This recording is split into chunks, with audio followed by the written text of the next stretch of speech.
की बात नहीं है तो वापस पूरे लोग का रिलेट तो होगा नहीं। किसका रिलेट होगा फिर? इन 21 सेंटर्स वालों का। उल्लू काफी था, बर्बाद गुलिस्ता करने को बस एक ही उल्लू काफी था। हर शाख पे उल्लू बैठे हैं, शाख मतलब के जो टहनी रहती है ना, ब्रांचेस ऑफ द ट्री, हर शाख पे उल्लू बैठे हैं, अंजाम गुलिस्ता क्या होगा? मतलब सबसे बड़े योद्धा है, आप सबसे बड़े जंग लड़ने वाले खिलाड़ी हैं, तो अपने आप को आप एक बार जरूर सलाम करो। आप अपने आप को सलामी दो। ये कोई मजाक की बात नहीं है कि इतने फ्रस्ट्रेटेड और रेस्टलेस नाइट के साथ जीत, बट एक्चुअल में क्या पेन है, वो पेन सिर्फ आप लोग यानी कि स्टूडेंट्स ही समझ सकते हैं। क्यों ऐसा बोल रहा हूं मैं? एग्जैक्टली अभी आप जिस फेज पे ठहरे हो, यानी कि ना रिजल्ट आ रहा, ना काउंसलिंग स्टार्ट हुई, ना नीट दोबारा चलते हैं, एकदम टॉप का कॉलेज मिल सकता है अगर सही से preference list. Everything depends on your preference list. आप कैसी प्रेफरेंस लिस्ट तैयार करते हैं, हर चीज उस पर डिपेंड है। तो अगर आपको काउंसलिंग कब स्टार्ट होगी, तो रिजल्ट अगर 30 जून को आता है तो अपन मान के चलते हैं कि वहां से 10 दिन यानी कि आपकी जो है तो जुलाई 10th ऑफ जुलाई से काउंसलिंग स्टार्ट होना। Hello dear students and parents, welcome to the world of DNA, that is Doctors NEET Academy. Myself, Dr. Yunus Khan, completed my MBBS from VMMC. We are Solapur Maharashtra based. मैं doctors NEET academy Solapur पे director और उसका founder हूँ। आज का हमारा topic खासा interesting topic है। हालांकि मुझे पता है कि आप लोगों के लिए काफी टेंस्ड सिचुएशन है, बट आपको आगे आगे हंसी आएंगी। मेरा जो टॉपिक है वो टॉपिक शुरू करने से पहले मुझे इसको, जब भी कल का मध्य प्रदेश कोर्ट का जो डिसीजन था, मतलब कि डिसीजन मीन्स उन्होंने टाल दिया 5 जून तक उनकी सुनवाई को, जो भी अगली हियरिंग है उसको, तो उस पे से मुझे एक शेर याद आया कि वो बहुत मशहूर शेर है उर्दू का कि बर्बाद गुलिस्ता करने को बस एक ही उल्लू काफी था। गुलिस्ता मतलब कि गार्डन, गार्डन को बर्बाद करने के वास्ते एक उल्लू काफी था। बर्बाद गुलिस्ता करने को बस एक ही उल्लू काफी था। हर शाख पे उल्लू बैठे हैं, शाख मतलब के जो टहनी रहती ना, ब्रांचेस ऑफ द ट्री, हर शाख पे उल्लू बैठे हैं, अंजाम गुलिस्ता क्या होगा? मतलब के आगे आगे आने वाला जो हमारा गार्डन है, गुलिस्ता बाग, अब वो हर शाख पे उल्लू बैठे वाले हैं, तो पता नहीं अब गार्डन का क्या हाल होगा हमारे। हालांकि गार्डन को बर्बाद करने के लिए एक उल्लू काफी था। वैसे हमारे देश का हाल है, जब भी एग्जाम अगर हुई तो उसके साथ 2 से 3 चीजें कॉमन है। पहला, एक तो पेपर स्कैम होगा। स्कैम मतलब के पेपर लीक होगा, सॉल्वर गैंग की एंट्री होगी। यहाँ से अगर बचते बचाते आप निकल गए तो फिर रिजल्ट डिले होगा। मान लो रिजल्ट भी पिछले साल की तरह अगर 4 जून को करेक्ट आ गया इलेक्शन के नतीजों के साथ, तब तीसरी क्या दिक्कत होगी आपको? अगर ये 2 चीजें क्लियर होगी तो तीसरे में आपको होते आते आते आते कुछ तो ऐसा कॉम्प्लिकेशन आएगा, एक 2-4 स्टूडेंट का, 2-400 स्टूडेंट का, 1000 स्टूडेंट्स का, 25 लाख 20 लाख के सामने 1000 स्टूडेंट्स की कोई बहुत खासा नंबर नहीं है। कुछ तो ऐसा होगा जिसकी वजह से हमारा हाई कोर्ट या फिर सुप्रीम कोर्ट स्टे लगाएगा, काउंसलिंग डिले होंगी, रिजल्ट डिले होगा, बच्चों की रेस्टलेस नाइट्स आएंगी, मतलब कि जो बेचैनी वाली रातें हैं। अभी आप मुझे सोच के बताओ, जिसका स्कोर 500 प्लस आ रहा, उसका सिलेक्शन का बहुत हाई चांस है। आप खुद सोच के देखो उसके दिल पे क्या गुजर रही होगी कि क्या बाबा, अगर नीट हो गया तो मेरा तो सब कुछ गया, अगला पेपर फिर से कैसा आएगा कुछ भी नहीं पता। इसलिए मैंने ये शेर बोला और यहाँ से मेरी शुरुआत कर रहा हूँ। उसके बाद हम ये वीडियो में आपके कुछ क्वेश्चंस के आंसर देने का ट्राई करेंगे कि पहला, रिजल्ट कब लगेगा, दूसरा, ओएमआर शीट और आंसर की कब पब्लिश होंगी, होंगी भी कि नहीं होंगी, और तीसरा, काउंसलिंग कब से स्टार्ट होगी। सब कुछ टेंटेटिव रहेगा, मीन्स अंदाजन, क्योंकि मैं कोई एनटीए का चीफ नहीं हूँ कि जो तो बेचारे तो कॉन्फ्रेंस भी नहीं करते आके, फिर भी मैं बता नहीं सकता एग्जैक्ट, लेकिन ये मेरे अंदाज है। मैं जो 4-5 साल के ट्रेंड्स को देख रहा हूँ ना, उसपे से मैं एक अंदाज लगाने जा रहा हूँ कि कब कब क्या क्या होगा। और एक चीज, ये कोई पहली दफा नहीं है। मुझे याद है 2015 में, आप देखो, अगर आपने 29 ईयर या हमारे टाइम 29 ईयर बोल के बुक आती थी एमटीजी की, जो हम सॉल्व करते थे, अब वो शायद 36 ईयर 37 ईयर कुछ हो गई। वहां पे आप अगर 2015 के क्वेश्चन देखोगे ना, तो आपको 2 आएगा। 2015 कैंसल्ड, मतलब कि नीट एक बार कैंसल्ड हुआ था, एआईपीएमटी होता था उस दौर में, और बाद में फिर एक 2015 का अलग से आएगा। मीन्स ये कहानी कोई नई नहीं है। 2015 में हुआ, 16 में 2 बार नीट हुई, 19 में उड़ीसा में साइक्लोन आने के चलते 19 में फिर से उड़ीसा का नीट अलग से हुआ। 2024 का तो खैर किसी से छुपा है नहीं, वो कितना बड़ा स्कैम था वो, फिर भी वो सॉल्व नहीं हुआ। कोई जिसको सीट मिलनी थी वो मिल गई, और मजे ही मजे। आपके पास अगर पैसा है तो कुछ भी हो सकता है। 30 लाख रुपए में आपको पेपर अगर मिलता है एमबीबीएस की सीट, फिर क्या जरूरत है कुछ करने की। ऐसा हमारा हाल हो गया आज का। और फिर 2025, ये सब आपको मैं एक अंदाज लगा के आपको बता सकता हूँ कि कैसे कोर्ट्स, जो पहले स्टेट्स के हाई कोर्ट में मामले चलते, फिर जैसे ही 5 से 6 हाई कोर्ट्स हो गए तो फिर सबकी उसको बंच करके सुप्रीम कोर्ट हियर करता। ये एक जो है तो लॉ का एक बेसिक रूल है कि अगर बहुत सारे मामले स्टेट्स के हाई कोर्ट्स में जमा हो गए तो कॉमनली उसको फिर सुप्रीम कोर्ट की एक बेंच बैठती 3 और 5 जजेस की, फिर उस पर डिसीजन लिया जाता। अब देखो, हम कोशिश करते, पहले तो हम थोड़ा ट्रेंड्स को समझते कि ग्रेस मार्क्स क्या है और ग्रेस मार्क्स क्यों घातक है। घातक ऐसे नहीं बोल रहा, देखो मैं समझाता आपको। मान लेते अपन की, जैसे कि इसी की एग्जांपल लेते, बेस्ट है ये, नीट 2025 का पेपर हुआ, पेपर में फिजिक्स ने सबकी वाट लगाया, सबको ये उम्मीद है कि काउंसलिंग होने तक कट ऑफ जो है वो लास्ट राउंड तक, मॉप अप राउंड तक आने तक 480 500 देखने को मिल सकता है। अब यहाँ पे एक्चुअल में कहानी में आते हैं मध्य प्रदेश के 21 सेंटर्स, 21 सेंटर्स, जहां पे क्या हुआ, इशू जो है तो supreme court sorry Madhya Pradesh के हाई कोर्ट में जो पिटीशन लगी उसको पावर कट का नाम दिया गया, power cut during NEET examination. वहां पे होता है पावर कट। पावर कट के चलते इन 21 स्टूडेंट्स को बड़ी दुविधा का सामना करना पड़ता, बड़ी दिक्कतें आती इनको। सही बात है भाई, एक स्टूडेंट भी अगर उसके साथ भी अगर इनजस्टिस होता है तो उसको जस्टिस मिलना चाहिए, नो इशू। अब हाईकोर्ट में जो मामला है वो ये मामला है कि इन 21 स्टूडेंट्स के वजह से बचे वाले 20 लाख सॉरी इस 21 सेंटर्स वाले स्टूडेंट्स की वजह से बचे हुए 20 लाख स्टूडेंट्स का नुकसान किया जाए, उनका भी रिनीट किया जाए। एक ऑप्शन ये। दूसरा ऑप्शन, इन 21 सेंटर्स वाले जो भी 1000-1500 स्टूडेंट्स है, मुझे एग्जैक्ट नंबर नहीं पता कितने स्टूडेंट्स है, इन स्टूडेंट्स को ग्रेस मार्क्स देके कहानी खत्म की जाए। ये दो ही ऑप्शन है कोर्ट के सामने। होना ये चाहिए था कि देखो अब हमारी जो है तो गवर्नमेंट का भी क्या रोल है और गवर्नमेंट ने क्या किया। एक्चुअल में ये जो हियरिंग रखी गई थी, जितना मुझे पता है, टाइम्स ऑफ इंडिया के रेफरेंस से बता रहा हूं मैं, 25 मई को हियरिंग होनी थी, बट सॉलिसिटर जनरल एसजी जो हमारे तुषार मेहता साहब, उनके बोलने पे ये हियरिंग की गई 29 मई को। अनफॉर्चुनेटली 29 मई को भी हियरिंग नहीं हुई। मध्य प्रदेश के हाईकोर्ट ने अब जो हियरिंग की डेट दी है वो है 5 जून। सोच के देखो, जहां पे रिजल्ट आना था 5 जून को, यानी कि 1 महीने के बाद, 1 महीना इसलिए बोल रहा हूँ, नीट हुई आपकी, वहां से 1 महीने में रिजल्ट आ जाता जनरल। अब वहां पे मध्य प्रदेश की हियरिंग होगी और इसमें क्या क्या कॉम्प्लिकेशन होंगे मैं अभी से बता देता। अगर किसी को ये जजमेंट नहीं समझ में आया तो वो सुप्रीम कोर्ट में चैलेंज करेगा, श्योरली यही होने वाला है, हर साल यही होता है। फिर वो सुप्रीम कोर्ट जाएगा, सुप्रीम कोर्ट आराम से 15-20 दिन 1 महीना ले लेगा। पिछले साल भी यही हुआ था, 2016 में भी यही हुआ था, आप जाके देख लो 2015 में भी यही हुआ था। जब भी एग्जाम कैंसिल होती या फिर ऐसे कोई इश्यूज आते कंट्रोवर्शियल, तब यही रोल रहता सुप्रीम कोर्ट का भी और हाई कोर्ट्स का भी। ये ज्यादा से ज्यादा क्या होगा, अभी देखो जैसे कि एक मध्य प्रदेश में लगा और कहीं का तो मामला, मान लो आंध्र प्रदेश, आसाम, सिक्किम, किधर से तो मामला उठ के आएगा, वहां की हाई कोर्ट्स में पिटीशन जाएंगे, वो पिटीशंस को फिर सब मर्ज करके सुप्रीम कोर्ट में डाल दिया जाएगा, फिर सुप्रीम कोर्ट उसकी अलग से सुनवाई करेगा। इसमें पूरे में मुझे लगता है कि 1 महीना जाता है। अभी देख लो आप, ये ग्रेस मार्क्स का क्या झगड़ा है। अभी जैसा कि मान लेते अपन की ये जो स्टूडेंट्स है 21 सेंटर्स के, अगर मैं मान के चलूं कि इनको दिए जाते हैं ग्रेस मार्क्स, क्या इशू है भाई, अच्छी बात है ना, ग्रेस मार्क्स दे दो। अभी सोच के देखो, पिछले बार 2024 में ग्रेस मार्क्स के चलते आपको पता होगा 70 के आसपास स्टूडेंट के 720 में से 720 मार्क्स आ गए थे। एक्चुअल में उनके जो स्कोर था वो 360, आधा भी स्कोर नहीं था। ग्रेस मार्क्स उनको इतने मिले कि 720 स्कोर आ गया। फिर भाई इनजस्टिस कैसे हुआ। हाँ, अभी जो स्टूडेंट मेहनत करके इतने टफ पेपर में 520 भी नहीं जा पा रहा, ऐसे स्टूडेंट्स को 720 मिल जाएंगे जिसको कुछ भी आता नहीं। इनजस्टिस ही तो हुआ। तो ग्रेस मार्क्स तो हर हाल में नहीं मिलना चाहिए, एक बात।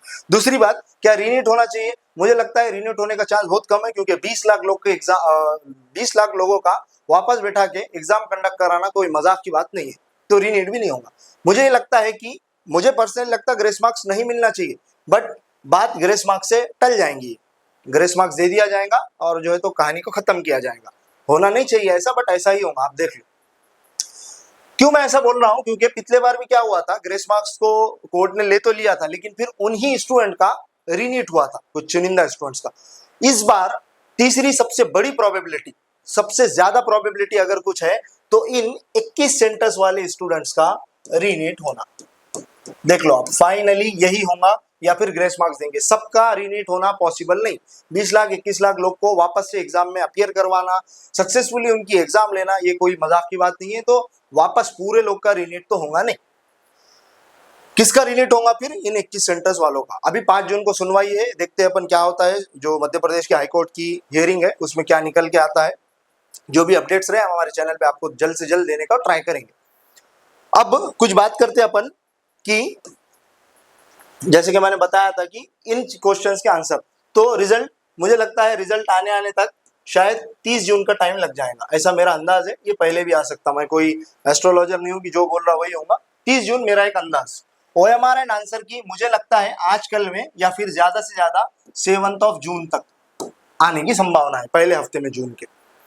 तीसरा, काउंसलिंग कब स्टार्ट होगी? तो रिजल्ट अगर 30 जून को आता है तो अपन मान के चलते हैं कि वहां से 10 दिन, यानी कि आपकी जो है तो जुलाई 10 जुलाई से काउंसलिंग स्टार्ट होना पॉसिबल है, प्रोबेबल है बोलूंगा मैं अगेन बोल रहा हूँ, ये मेरे सब अंदाज है, मैं पिछले ट्रेंड्स को देख के बात कर रहा हूँ।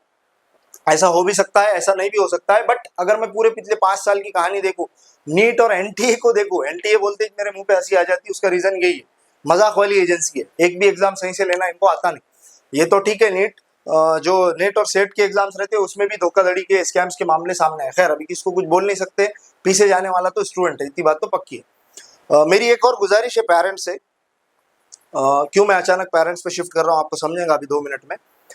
देखो, पेरेंट्स को इतना पता रहता कि मेरा बच्चा बहुत मेहनती है, उसने मेहनत करके 520 530 का स्कोर लाया, वेल एंड गुड, बस पेरेंट्स को इतना ही पता रहता है। या फिर पेरेंट्स अगर दिन रात आपके साथ है तो उनको ये पता रहेगा कि नहीं, इसने पूरा साल भर दिन रात एक की या दिन रात एक किया, लड़की अगर है तो दिन रात एक की बोलूंगा, और लड़का है तो दिन रात एक किया, और फिर इसका स्कोर जो है वो इतना आ पाया।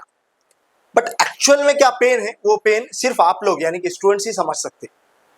क्यों ऐसा बोल रहा हूं मैं, एग्जैक्टली अभी आप जिस फेज पे ठहरे हो, यानी कि ना रिजल्ट आ रहा, ना काउंसलिंग स्टार्ट हो रही, ना नीट दोबारा होगा ये पता है, इस फेज पे हम लोग भी ठहरे थे हमारे टाइम पे 2019 में। सेम यही उड़ीसा का नीट, फिर वो डबल हुआ था, फिर कहानी चेंज हुई थी। स्टूडेंट्स, आप सबसे बड़े योद्धा है, आप सबसे बड़े जंग लड़ने वाले खिलाड़ी है, तो अपने आप को आप एक बार जरूर सलाम करो, आप अपने आप को सलामी दो। ये कोई मजाक की बात नहीं है कि इतने फ्रस्ट्रेटेड और रेस्टलेस नाइट के साथ जीना।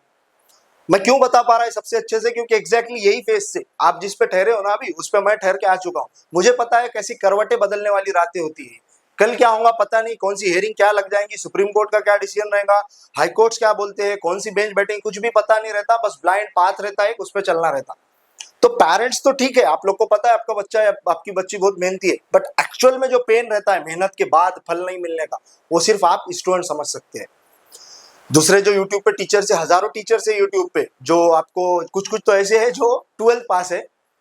अब फॉर एग्जांपल एक टीचर है, मैं नाम नहीं लूंगा, बड़ा प्रसिद्ध है, वो मैडम है, वो खुद 12th पास है। मैंने ऐसा सुना हूँ कि वो रात में किसी का यूट्यूब का वीडियो देखती है, फॉर एग्जांपल उसको लैक ऑपेरॉन बायोलॉजी का एक कंसेप्ट समझाना है, वो खुद वीडियो देखती है किसी और का, नोट्स बनाती है, अगले दिन अपने यूट्यूब पे छाप देती है, अच्छे खासे उसके 13 लाख के आसपास उसके व्यूज भी है, सॉरी सब्सक्राइबर्स भी है। ऐसे ऐसे लोग हैं, ये लोग आपके बारे में ज्यादा अच्छे से नहीं बता पाते। क्यों? ये थोड़ी नीट और जेडबलई और सीईटीज की जंग को क्लियर करके आए, इन्होंने जंग लड़ी किधर है, ये लोग तो 12th ज्यादा से ज्यादा बीएससी एमएससी, बहुत अच्छा कोई है तो पीएचडी। बहुत कम लोग ऐसे हैं जो नीट क्लियर करके डॉक्टर बन के अब आपको सही डॉक्टर बनने की गाइड कर रहे हैं, उसमें से हम भी एक। हमारा जो प्लेटफॉर्म है डॉक्टर्स नीट अकेडमी, यहाँ पे जैसा मैंने बताया हूँ 8 लोगों की टीम है, सबके सब डॉक्टर से, सभी डॉक्टर से। क्यों हम सबसे बेस्ट? अरे बाबा, हमने वो जंग लड़ी है ना, हमारे से अच्छा आपको कौन बता पाए। जो मुझे लगता है कि आपको ग्रेस मार्क्स की थोड़ी समझ होना चाहिए। देखो, सोच के देखो, ग्रेस मार्क्स देने से क्या नुकसान है। ग्रेस मार्क्स इसी से मिलती जुलती चीज है, 2 शिफ्ट एग्जाम। क्या मतलब है दोनों का, अभी समझाता हूं।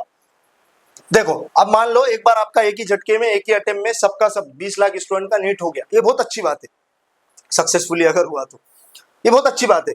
अगर यही एग्जाम 2 शिफ्ट में होंगी तो क्या होगा, सोच के देखना। 10 लाख लोग पहली शिफ्ट में बैठने वाले, 10 लाख लोग दूसरी शिफ्ट में, क्या दिक्कत आएंगी। पहली शिफ्ट वाले का मान लो फिजिक्स आसान था, केमिस्ट्री आसान था, बायो थोड़ा टफ था, दूसरे वाले में कहानी उल्टी। अरे बाबा, ये तो इनजस्टिस है ना। किसी स्टूडेंट का मान लो फिजिक्स बहुत अच्छा है, फिजिक्स बहुत अच्छा होने की वजह से उन्हें बैठा दूसरी शिफ्ट में, और उस वाली शिफ्ट का फिजिक्स का पेपर आसान आ गया, इस बच्चे का लॉस है। आसान पेपर सभी सॉल्व करने वाले, इसका फिजिक्स अच्छा हो गया तो कोई फायदा नहीं हो ना फिर। इस तरीके से नुकसान होते हैं 2 शिफ्ट वाले एग्जाम पे। जब जब 2 शिफ्ट एग्जाम होती है, कहानी में एंटर करते हैं ग्रेस मार्क्स, क्योंकि इक्वलाइज करने के लिए इक्वलाइजेशन मेथड बोलते हैं उसको, या फिर एंटर करता है कहानी में परसेंटाइल। जहां पे कहानी में परसेंटाइल और इक्वलाइजेशन का मेथड अप्लाई हुआ, कहानी वहां से बिगड़ना शुरू हुई। 100% बता रहा हूं।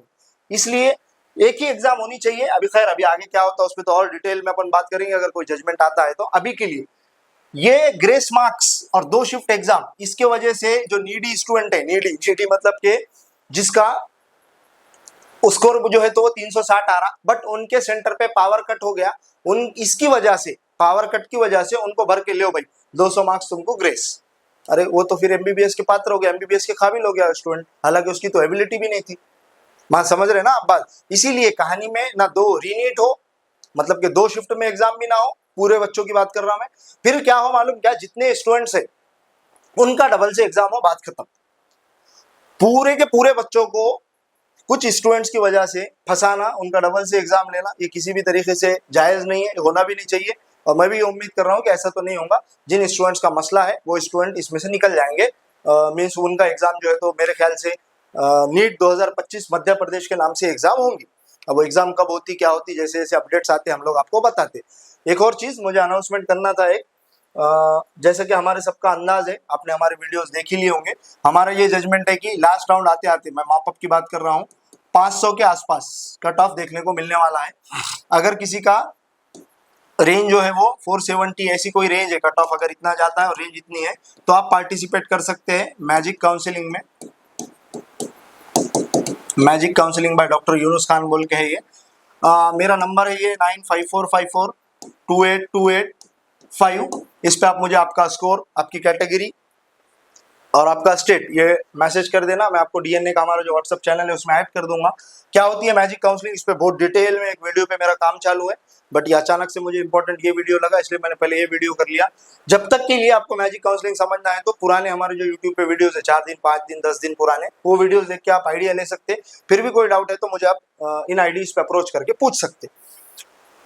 क्या इसमें सिर्फ यही स्टूडेंट ये टेक पार्ट कर सकते? नहीं, अगर आपका स्कोर 250 भी आ रहा तब भी आप भी हिस्सा लो इसमें, क्योंकि जहां पे आपको BHMS का या BMS का कोई भी थर्ड क्लास कॉलेज मिलने वाला है, मैजिक काउंसलिंग के चलते एकदम टॉप का कॉलेज मिल सकता है, अगर सही से preference list. Everything depends on your preference list. आप कैसी प्रेफरेंस लिस्ट तैयार करते हैं, हर चीज उस पर डिपेंड है। तो अगर आपको और कुछ भी जानकारी चाहिए तो आप इसमें हमको मैसेज कर सकते हैं, या और इसके अलावा भी कोई डाउट है आपके करियर गाइडेंस को लेके कि क्या मुझे BMS लेना चाहिए, क्या मुझे रिपीट करना चाहिए, ड्रॉप लेना चाहिए, जो भी आपके डाउट्स है आप हमको पूछ सकते हैं यहाँ पे।